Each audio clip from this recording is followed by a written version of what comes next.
Hey, how's it going? This is Willem Games 1775, and today I'm doing an unboxing of a package that I received from Amazon a few days ago, and I've been waiting for this moment, just for the right moment so I can share it with my 34 subscribers, and I hope there's gonna be more. And by the way, if you like what you see and you like what you hear, please give me a like and subscribe.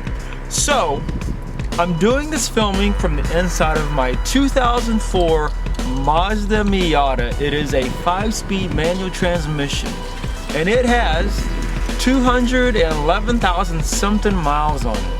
And I have a check engine code.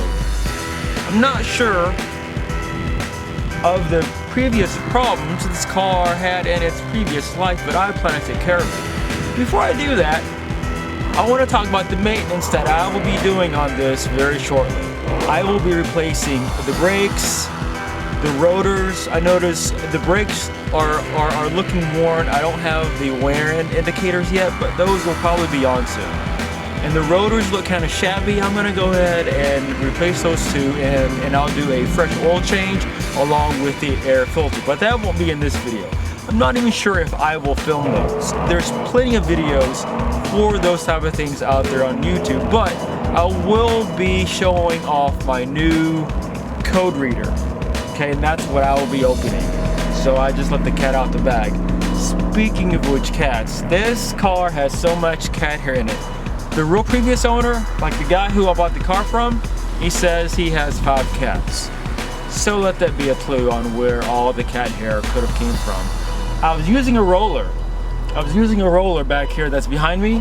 I was using a roller so that I could roll off all the cat hair that's on the rag top, convertible top on the car. And I also have cat hair all over the car. I have not had time to do a deep cleaning, but recently I purchased an Acura Integra for my wife, and it's automatic. I'm having the transmission, or excuse me, I'm having the engine rebuilt.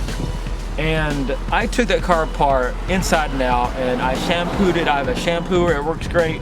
And I did a real hell of a job, and I took out each plastic component of like the middle console, the seats. I washed all that stuff with hot soapy water, got it as clean as I can get. And this car needs it a whole lot worse than that Acura did. All right, so let's go ahead and get this package open. Okay, here it is. It's called a Autel Auto Link. I'm probably saying that incorrectly. I will post a link on where I got the package here. Maybe I can get that up there. Camera. There you go. It just focused. I'm not sure if that's gonna show up backwards on the screen, but let's go ahead and open this up. Okay. So this is, it's an OBD2 scanner. Okay, it's just right from a car, and then after I get the scan, I'm going to have to look up the code on the interwebs. All right, bear with me while I'll go get a tool so I can open this baby up.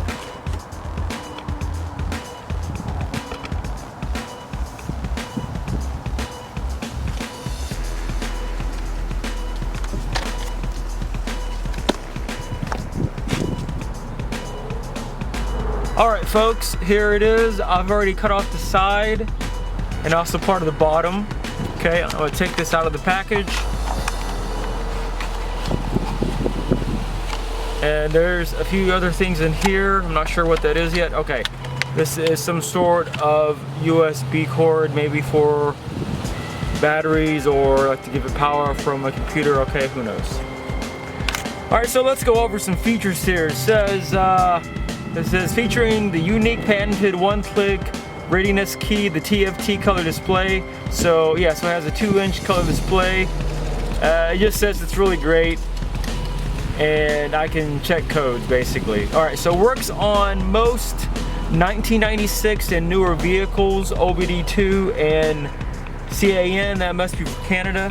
Domestic and import, featuring the unique patented one-click IM readiness key for quick state emissions readiness check. So this does a lot of stuff here. I'll put this right here, okay? And so unless that's backwards on the screen, in which I hope it's not, you can be able to see that. All right, cool. So let's go ahead and turn this sucker on. Okay, let's see, I might need to put batteries in it. No, I guess not. Alright, so I've had to take off my camera from the tripod. In this area right here, that's where I will have to hook up this code reader. Alright, so the code reader is doing something here. The screen has come on, and I'm going to go ahead and turn my vehicle on. So you might hear a little bit of noise.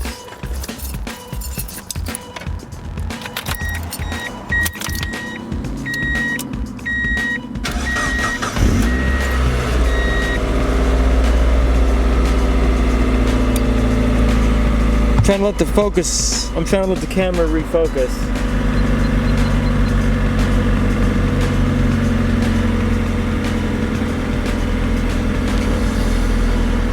I'm not sure if it's going to do that for me. Alright, okay then, cool, here we go.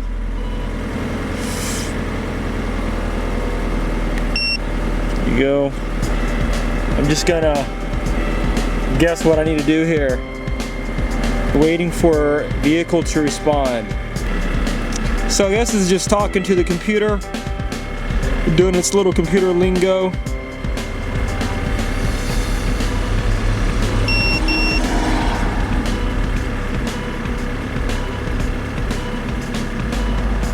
Alright, so I'm just gonna go up and down here. I have never used one of these, so I'm just gonna guess. Nope, it's certainly not a touchscreen. Push the I/M option. It does come with instructions, but I'm just gonna guess.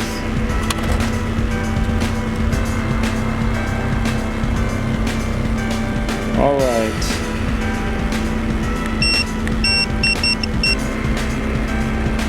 Alright, so I guess the O2 sensor is good. I thought it might be the O2 sensor.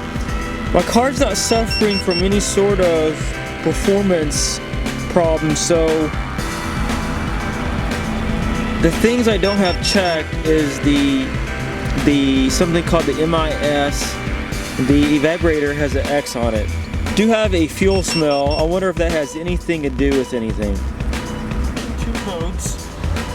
And the first code I'm looking at is called a P0420. It says it's a $10 generic part, catalyst system, efficiency below threshold, bank 1. So I'm gonna go ahead and take a picture of that in my phone so I can look it up later. Alright, it's done. Okay, so let's go out and go check for the other code. Let's see. Read codes. Evaporative emission, system leak detection. It could be why I'm smelling so much fuel. Alright, so that's a P2402 $10 generic.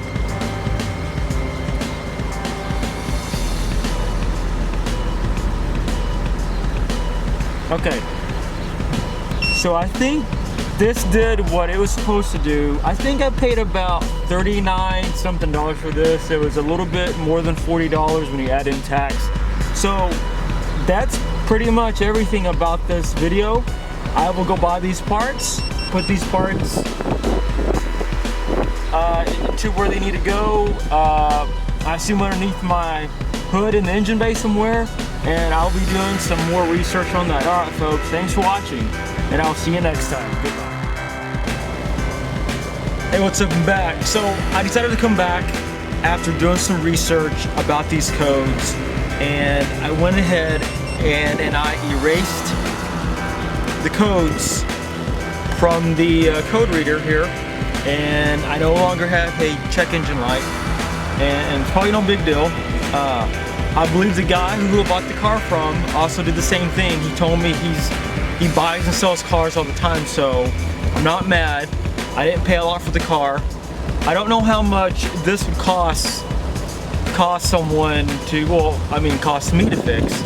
But the thing is that even though I have the codes, I looked it up, it has to do with the evap system It could be a number of things. I could have a hole in the exhaust, in which I don't think I have one because two reasons. Well, it doesn't sound odd. The exhaust sounds like it's going out the muffler in the back, and you know, and it's not off to the side. It goes directly out the back. And if it had any holes somewhere in the muffler or in the piping, I'm pretty sure that I would already heard that already, but I don't feel like the exhaust is going anywhere but out from the rear of the car. So it could be like a canister, like an evap canister, or it could be a wire that's been frayed or burned. I'll have to look more closely. If I find something that's out of place that is on the evap system, then it could be that.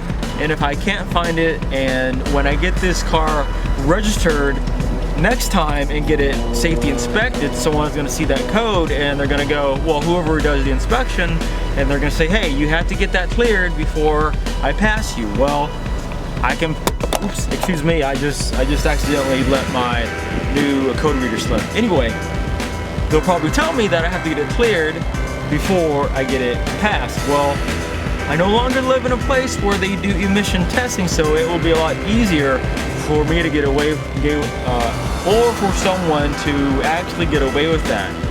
But they could do it, but they wouldn't muster, or they wouldn't pass their smog test. Anyway, I don't have that where I live, and you know, and I'm not suggesting anyone take any shortcuts. But if you plan to do a major overhaul, or you plan to change out the engine for sport or for a hobby, but you still have to get your car registered and passed, you might want to wait on that. Anyway, folks, you have a great day and be safe. Thank you.